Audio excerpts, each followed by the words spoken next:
अस्सलामुअलैकुम व्यूअर्स, कैसे हैं आप लोग? खैरियत से हैं? ठीक जी है व्यूअर्स, तो आज मैं आप लोगों को सैर करवाने के लिए आया हूँ मसरोड डैम में। रावलपिंडी के कुर्बो जवार में बेशुमार छोटे छोटे डैम्स हैं और मैं कोशिश करूँगा आपको पहले ये 2, 4, 5, 10 दिन में सारे डैमों की विज़िट करा दूँ। उसके बाद हम उसका प्रॉपरली शिकार खेलना शुरू करेंगे। अच्छा, तो मसरोड डैम के हवाले से बता रहा था कि मसरोड डैम धमियाल कैंप में वाक़ है और धमियाल की जो आबादी है यहाँ की आबी ज़रूरियात को पूरा करने के लिए कुदरती तौर पर एक डैम बनाया गया था। ये ज़मीन ली गई थी। ये डैम बेसिकली नज़र छोटा आ रहा है लेकिन बहुत बड़ा है। इसके बहुत बड़े बड़े नाले अंदर गए हुए हैं। मसरोड डैम तकरीबन आज से कोई 50 साल पुराना डैम है। इस डैम की खासियत यह है कि ये डैम जहाँ लोगों की आबी ज़रूरियात को पूरा करता है, वहाँ इसमें मछली बहुत ज़्यादा कसरत से पाई जाती है। स्मॉल डैम वालों ने इसमें नारायण, रहू और चाइना डाला था किसी दौर में। इस वक्त मैं जिस पॉइंट पे खड़ा हूँ, ये पॉइंट है आपका ट्यूबवेल वाला पॉइंट और यहाँ पे गाड़ी जो है इस स्पॉट तक आती है। इस स्पॉट तक आती है, रास्ते में थोड़ा सा टूटा हुआ रास्ता ज़रूर है लेकिन यहाँ गाड़ी स्पॉट तक आती है। और यहाँ पे जो शिकार है, अगर तहा आपको दिखा सके तो ये ऊपर 3 तारे जा रही हैं। तहा उस तरफ दिखाना जरा, ये 3 तारे जा रही हैं। तारों की सीध में बैठकर आपने यहाँ से तहा में इतर लाओ, तारों की सीध में बैठ के आपने इस एंगल में शिकार खेलना है, इस एंगल में शिकार नहीं खेलना। वो जो सामने बंदा नज़र आ रहा है उस नुक्कड़ से लेके इस नुक्कड़ तक यहाँ पे नारायण का बहुत अच्छा शिकार लगता है। और नारायण क्योंकि आपको पता है कि कीड़े पे यानी अर्थवॉर्म पे ज़्यादा लगती है, उस पर भी शिकार लगता है। और अगर आपके पास नारायण की कोई बेट हो यानी चारा हो, जैसे कि मैंने आपको गाइड किया हुआ है, अगर आप उस चारे पर खेलेंगे तो आपको नारायण का शिकार बहुत अच्छा लगेगा। इसके बाद अगर आपने यहाँ पे रहू मारने हैं, मोटे रहू, तो वो देखें सामने एक दरख्तों का झुंड नज़र आ रहा है। उस दरख्तों के झुंड के अंदर बैठ के अगर आप सामने के रुख पे खेलेंगे तो वहाँ पानी जो है गहरा भी है और नीचे बजरोट और रेत का बेड है। और रहू के लिए आपको पता है कि ये रहू बजरोट का और उसका जो बेड है रेत का, ये आइडियल होता है फीडिंग के लिए। तो उस पॉइंट पर रहू बहुत ज़्यादा लगते हैं। यहाँ के रहू की एक खासियत है, वैसे रहू की तो ये खासियत यह है जो ओरिजिनल रहू है, वैसे बेचने वाले या देखने वाले कहते हैं कि देसी रहू है, काला रहू है। रहू की ऐसी कोई नस्ल नहीं होती, रहू एक ही होता है। रहू की जेन्युइन नस्ल देसी नस्ल ही होती है जिसका मुंह आगे से ऐसे मुड़ा हुआ होता है। वो रहू अगर आपको 90 फीट गहराई में से भी लगेगा तो वो 90 के एंगल पे आके दड़ा देगा। और यहाँ जितने रहू लगते हैं वो 4 किलो 5 किलो से ऊपर के लगते हैं। छोटा रहू मैंने यहाँ पे किसी को कम ही लगते हुए देखा है। इसके अलावा यहाँ पे सिल्वर ग्रास बहुत ज़्यादा पाया जाता है। सिल्वर ग्रास लगता नहीं, आपको पता है कुंडी पे, जो आप लोगों में से जो प्रोफेशनल एंगलर हैं, उन एंगलर्स हैं, उनको पता होगा कि सिल्वर ग्रास जो है वो कुंडी में बहुत कम लगता है। लेकिन अगर किसी के पास बेट है तो लग जाता है। नॉर्मली मैंने जब सिल्वर ग्लास का शिकार खेलता था तो मैं काई लपेट दिया करता था पानी की तह के ऊपर, किसी खोचे वोचे में जाके देखता था काई नज़र आती थी, मैं काई लपेट दिया करता था, उस पर शिकार लेता था। क्योंकि वो बेसिकली काई खाता है, वो घास खाता है, इसलिए वो जो सिल्वर ग्लास है वो हिट नहीं होता। लेकिन मुझे बजाते खुद और मेरी फैमिली को जो है सिल्वर ग्लास पसंद नहीं है, इसलिए मैं सिल्वर ग्लास का शिकार कम खेलता हूँ। ज़्यादातर शिकार हम नारायण का करते हैं और मैं आपको अक्सर वही स्पॉट दिखाता हूँ जहाँ नारायण लगती है, जहाँ रहू लगता है, जहाँ चाइना लगता है। अच्छा, मसरोड डैम के अंदर सॉल भी पाया जाता है। मसरोड डैम का स्पिलवे कुदरती स्पिलवे है। बारिशों के दरमियान पानी ओवरफ्लो हो जाता है। अभी थोड़ी देर में मैं आपको स्पिलवे की तरफ ले जाऊंगा और स्पिलवे विजिट करवाऊंगा। मैं आपको यहाँ की बेसिक इन्फॉर्मेशन दे रहा हूँ कि ये मसरोड डैम है, कुदरती तौर पे बनाया गया है। धमियाल के लोगों के जो धमियाल गांव है, ओरिजिनल धमियाल गांव है वो, और उसके करीब जो इलाके हैं वहाँ के मकीनों की आबी ज़रूरियात को पूरा करने के लिए यहाँ पर आकर जिस जगह पे मैं खड़ा हूँ, क्योंकि अभी तो ये मेरा ख्याल है जनवरी की आज 2 या 3 तारीख है, ठंड बहुत ज़्यादा है, सुबह के 8 बज रहे हैं लेकिन अभी तक जो सूरज है वो पूरी तरह निकला नहीं है, हल्की सी धुंध सी है। तो मैं सुबह उठा, ताहा कहने लगा पापा रावल डैम चलते हैं। मैं कहा बेटा रावल डैम नहीं, आज अपने व्यूवर्स को एक नया डैम विजिट कराते हैं। रावलपिंडी के अंदर टोटल मेरे घर से यहाँ पे आने में मुझे 20 मिनट लगे होंगे। वसी और अरीज सड़क है, आप इस्लामाबाद की सड़कें भूल जाएंगे, आप कराची की हाईवे भूल जाएंगे, आप मोटरवे भूल जाएंगे। यहाँ तक आने के लिए चौधरी निसार अली खान का ये इलाका है। सड़कों को बेइंतहा अच्छा कर दिया गया, टोटल कारपेटेड रोड है। मैं आपको बता रहा हूँ कि यहाँ पे गर्मियों के अंदर बहुत रश होता है। करबो जवार में रहने वाले लोग आके यहाँ जहाँ शिकार खेलते हैं, उसके अलावा यहाँ बच्चे आके नहाते हैं और दिन के टाइम पर इनके मवेशी माल डंगर आकर यहाँ पानी पीते हैं। अब इससे पहले कि मैं आपको लेके चलूँ स्पिलवे की तरफ और बाकी पॉइंट्स आपको दिखाऊं, मैं उन कारपेटेड रोड का आपको नुकसान ये बताता हूँ कि कारपेटेड रोड की वजह से यहाँ पे सोसाइटियाँ बहुत ज़्यादा बन रही हैं।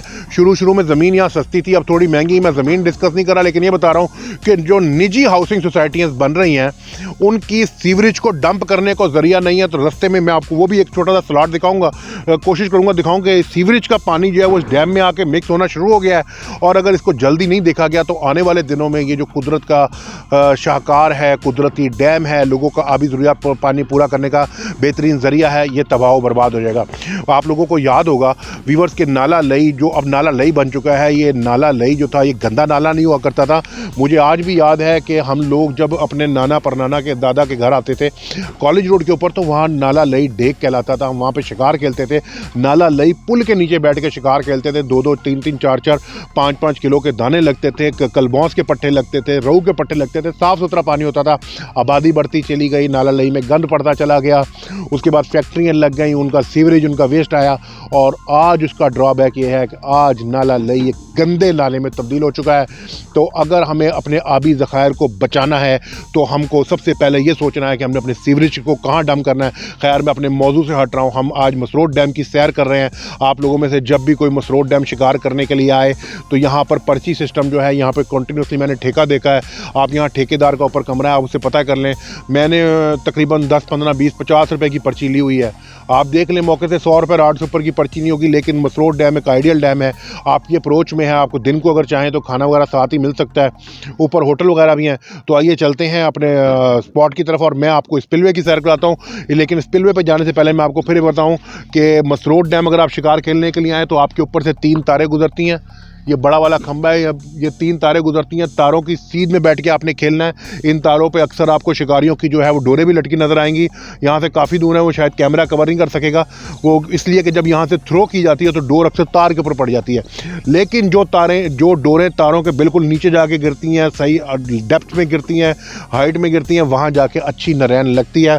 यहाँ की जो नरैन का साइज़ है वो आधा किलो 3 पाव से लेकर 2.5-3 किलो तक की नरैन मैंने खुद मारी हुई है, और इतनी कसरत से हुई है कि मेरे चाचा जो मेरे रिश्ते में ससुर भी हैं, इंग्लैंड से जब पाकिस्तान शिकार खेलने के लिए आया करते थे अपनी वहाँ पे हॉलीडेज़ के अंदर हॉलीडेज़ के अंदर, तो मैं उनको, यहाँ का ठेकेदार मेरा दोस्त था और राजा तारक उस वक्त था, तो राजा तारक और राजा बाबर मैं रेगुलर ले आता था शिकार खेलने। यहाँ हमारी गाड़ी खड़ी होती थी और मैं दिन में तकरीबन 2-2 दफ़ा मछली भर भर के घर भिजवा दिया करता था, क्योंकि चाचा इंग्लैंड से आए होते थे, सबको पता होता शिकार खेलने आए हैं, कुछ रिश्तेदार होते थे, कुछ दोस्त होते थे, तांता बंधा होता था, तो सबकी फरमाइश होती थी मछली।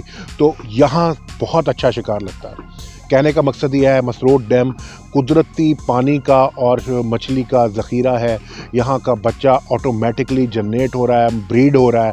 पानी क्योंकि क्रॉस हो रहा है, डैम देखने में छोटा नज़र आ रहा है, नाले हैं, कुदरती पानी पड़ रहा है, पानी का फ़्लो है, इसलिए इसमें मछली बहुत ज़्यादा कसरत से है। तो आइए चलते हैं और मैं आपको दिखाता हूँ स्पिलवे किधर है, स्पिलवे की क्या लोकेलिटी है। आइए वीवर्स, ये छोटे छोटे पॉन्ड बने हुए हैं, मसरोड डैम से पहले फिशेस वालों ने बनाए हुए हैं, और इन पौंडों के अंदर वो मछली के बच्चे को पालते हैं, और जब वो इस काबिल हो जाता है कि उसे डैम में छोड़ा जा सके वो छोड़ते हैं। ये देखें आप, ये पौंड है। और दूसरा पौंड जो है मैं आपको दिखाता हूँ, ये दरख्त हैं सफ़ेदे के, बड़े बड़े खूबसूरत घने दरख्त हैं, सफ़ेदे की ठंडी छाँव है। तो यहाँ पे गर्मियों में भी आप शिकार पे आएँ तो बड़ा इजीली जो है वो आपको अच्छा शिकार भी लगेगा, और छाँव भी अवेलेबल होगी, और ठंडी छाँव अवेलेबल होगी। अभी मैं दूसरे पौंड की तरफ जा रहा हूँ। पहला पौंड मैंने आपको दिखाया है, ये दूसरा पौंड है, और इसके आगे एक तीसरा पौंड है, वो ताहा ने कवर कर लिया है, वो भी मैं आपको दिखाऊंगा। तो यहीं से दिखाता हूँ जी। ये छोटा सा एक पौंड है, एक और दूसरा, और प्रॉपरली इन्होंने ऑर्गेनाइज किया हुआ है फिशेस वालों ने इस चीज़ को, तो कि यहाँ बच्चों को कैसे पाला जाएगा। साथ खेत हैं, बड़ा आइडियल खूबसूरत डैम है, छोटा सा डैम है। और अब हम चलते हैं स्पिलवे की तरफ, और ये मेरी मोटरसाइकिल खड़ी है क्योंकि इतनी करीब है कि मैं मोटरसाइकिल पे आ गया, मैंने गाड़ी नहीं निकाली। तो चले आए, हम आ चुके हैं मसरोड डैम के स्पिलवे के ऊपर, और मैं ये आपको दिखाता हूँ इसकी ओपनिंग वगैरह का। यहाँ बोर्ड लगा हुआ है, ये देखिए, ये इस मसरोड डैम की ओपनिंग हुई थी, ठीक है। और ये मसरोड डैम का स्पिलवे है, ये शहज़ादा मेरा ताहा पैक हुआ है। ये जी स्पिलवे है कुदरती, जब पानी ओवरफ्लो होता है तो यहाँ से इस तरफ निकल जाता है और यहाँ से होता हुआ निकल जाता है। अच्छा व्यूअर, वो भी देखें, वो अब यहाँ से और बेहतर नज़र आ जाएगा।